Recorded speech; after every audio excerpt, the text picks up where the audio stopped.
Dag dames en heren van Wii-DS.nl. Ik ben Quint. Dank jullie wel voor het kijken van ons eerste video-item. We staan hier in Nieuwegein bij Nintendo Benelux. En boven zit Jason VandenBerghe op ons te wachten, de creative director van Red Steel 2. Wij hebben een interview met hem en dat ga je nu bekijken.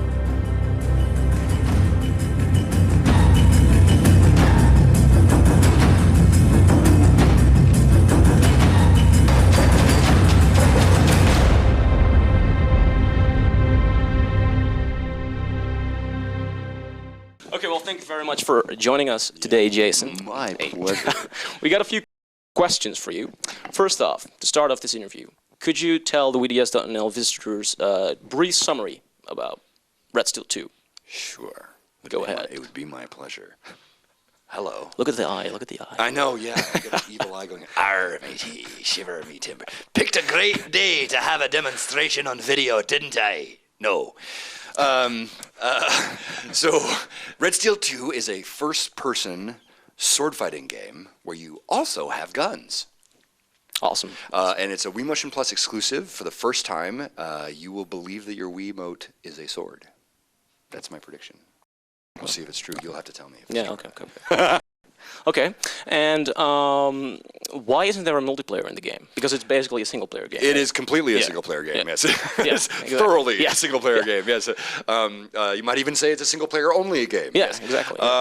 We knew that we got the Wii Motion Plus, shortly before it was announced, and the time on the project made it very, very clear to us that we had a choice to make. We could either ship a single-player game we could either ship a single-player only high-quality game, or we could ship a single-player and multiplayer game that was not very good. Okay. Because we would not have, there was just too much for us to take on all at once, given the state of our technology and what we had done. So it really was just a decision we had to make. It's not something we wanted to do. I would love to be beating the crap out of my lead designer in first person. I think it was just going to be awesome. And if we explore this territory again, it will be the top of my priority list to be sure to explore it. Okay. So I think multiplayer would be fantastic. Yeah. We just didn't have time to do it on this version. So. All right. So can you say that you're satisfied with the final product of Red Steel 2, or do you feel like you could have done a better job if you had more time or better technology to work with? You always feel, more time always means a better job, right, generally. Yeah, okay. But, this game is complete. Mm-hmm. And for that single player, sword and gun, first person brawler experience that we've created, I think it is certainly as good as it could have been in the period of time we had. Okay. And I'm very, very satisfied with it. I think it's really fun. I am. But of course I'm going to say that, right? Yeah, of course. You're not going to say your game is bad. Yeah, right. Yeah. No, I hate my game. It's terrible. Exactly. But personally, you should say, well, I would have loved it if there was a multiplayer in there. Yeah, but you know what? If we had more time, sure. Yeah. But I personally, I was part of the decision a big part of the decision to go one way or the other, and I prefer making good games, even if it means constraining features.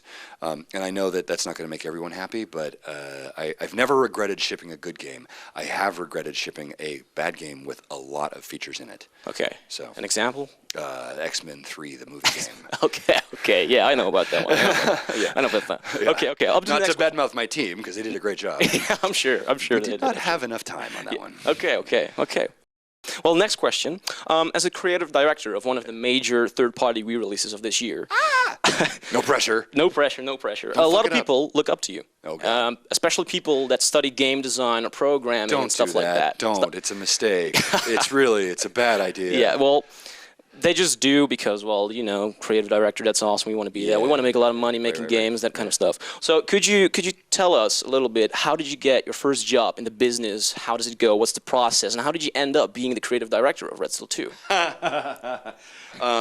Well, so I've been working in the games industry for going on 14 years now. So I got my first job when you were just a wee tot, when you were just a babe.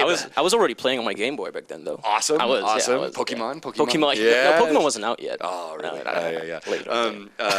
Yeah. Wow. I started out as a programmer.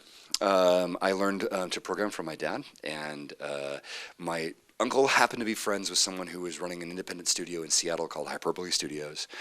They were making the X-Files game, and I had studied filmmaking in college, film and theater, because I thought I wanted to be a movie director, because I had not even imagined that you could have a job making video games. In 1996, that did not seem possible to me.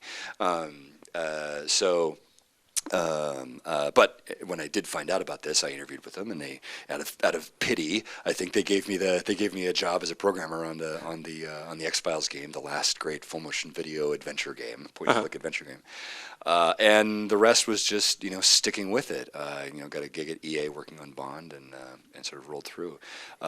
Really, the creative director gig here came to me because I was at Activision, and at the time I was starting to look for a new gig, because my studio had started making Guitar Hero games, and that's fine. I love Guitar Hero, but there's no design to be done. I make action games, right? This is what I do. And by coincidence, it was 1 week later, right? I decided to go and look for a new gig, and then 1 week later I got an email from Ubisoft saying, "Hey, Red Steel 2." And I was like, hell yes, Red Steel 2. I'm a huge sword fighting geek, and I would love to work on that title. And flew out to Paris, and my wife convinced me that we could relocate to Paris from San Francisco. Well, that's important. Yeah, it was a big deal. It's a big move. I think probably Ubisoft gave me the gig because they couldn't find anyone else more qualified. That was probably Is that bad, really? Oh, okay.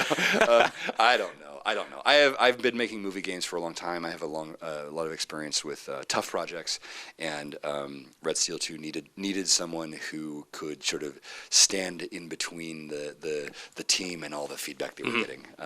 And I did that. That was really all right, really nice. Okay, so if you had to give one tip to someone who's sitting there back home, a programmer or a game designer, what would you say? Finish something. Make something and finish it and put it on the web. Okay. There's nothing else that can show your willingness and your passion and your talent more clearly than something in your chosen discipline that other people are playing online. It doesn't matter what it is, just finish something. Okay. Thank you very much. Thank you. That's a good inspiration for the people over there. Okay, next question. What is the story behind your cane that you carry around all the time? Believe it or not, this is the first time I've ever been asked that in an actual interview. Congratulations. Yeah. I've been looking it up on Google and stuff. I couldn't find it. I was like, I'm going to ask. Because no one has asked. No one has actually asked. I shattered my kneecap in Paris. The month 4 in Paris, I slipped on some ice and destroyed my left kneecap. Dang. Yeah, but if you're going to break your kneecap, the right place to do it is France, because they have excellent healthcare, and they put it all back together. So for the few months after I was hobbling around with a brace, I needed the cane to sort of get around. Mm-hmm. And then what happened was I went out on the stage at E3 and announced Red Steel 2, and suddenly I became the guy with the sword and the guy with the beard and the cane. Yeah. And it just sort of stuck. I don't actually need it anymore. Okay. It helps. It's still, the knee still hurts, and I'm not the greatest runner, and stairs are a little bit weird still. I'm getting old. It does happen. Even to you, kid. It's coming. Yeah. But now I keep it because it's just become. It's kind of becoming who I am. It's like an accessory, kind of. Yeah, it's it seems to help people identify me out of a lineup. Okay. So when I've committed the crime, they're like, "It's the guy with the cane." Okay, but it's basically from the kneecap. Yeah, that's where it came from. Okay. That's where it came from. All right. Nice to know. Finally, it's out there. It's out there. The secret's out. Yeah, exactly.